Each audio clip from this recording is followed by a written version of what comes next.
Друзі, мої вітання. Приїхав я раненько для того, щоб, як кажуть, більше встигнути косити травичку, хоча для бензотримера різниці немає, косиш ти ранком, в обід чи ввечері, тому що тут на сухо, мабуть, ще коси краще, ніж травка в нас.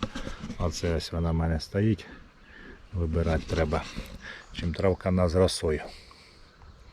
Ну і отам бугорок невеличкий. Вчора викошував біля двору, обкосив. Залишилась деяка кількість, мабуть, півбачка суміші, так що будемо косити. Коса 45-43 кубіка. Тільки там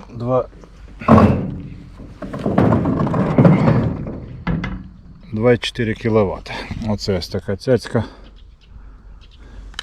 Начебто нічого ніде не відкручується, не відвінчується, так що будемо працювати. Трава вже досить таки підросла. Вибивати будемо повністю все. Ну, цей участочок косою звичайної косити погано. Чому? Тому що стоїть верба. І з верби опадають постійно гілки. І коли звичайною косою косиш, то це все воно збирається, то застряє в носок, то такий проблематичний участочок, хоча теж викашувалась. Трава тут м'яка, тому що вона в напівтіні знаходиться.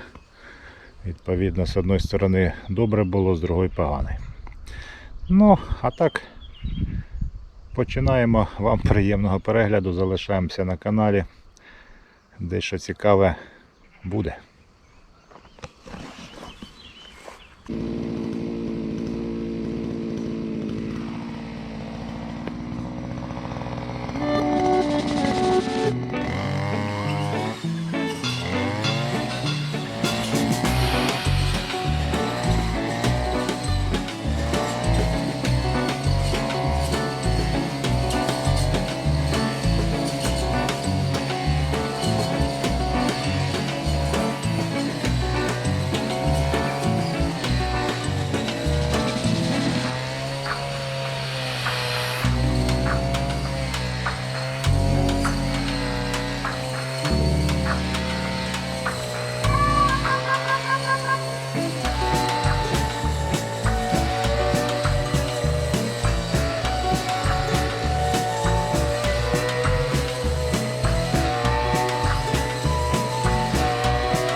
Одолав я травку.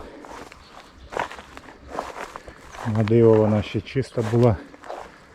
Зазвичай, коли косою косиш, то одні тільки дрова. А так, може, правда, що не звертав уваги, тому що підлісок повикашувала, що так.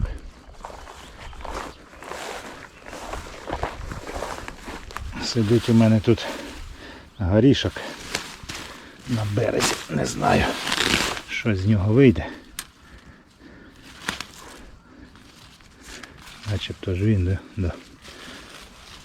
Чи підмерз, чи підсох, почав відходити. Ну, від землі вершина негодна. Во. Зараз перепочиваємо, там залишилось суміші практично нічого, але нормально так вийшло, що на тому, що було, викасав я лапать. Лапать невеличкий, сотки 2, мабуть, не більше, але густа трава в цьому році, тому що дощі заливали, воно оце все, отут вода відстається, з усього бугра збігається в цьому каленчаку. Ну, якщо взяти колишні роки, то тут взагалі вода стояла, коли ми косили. Ну а зараз, скажімо так, нормально. Оце і все, друзі. Комусь була корисна, цікава, ставимо до гори. На все добре, бувайте здорові. Ну а я зараз заправляю ще одну і поїду, а там ще на півгодинки на горі викишу. На все добре.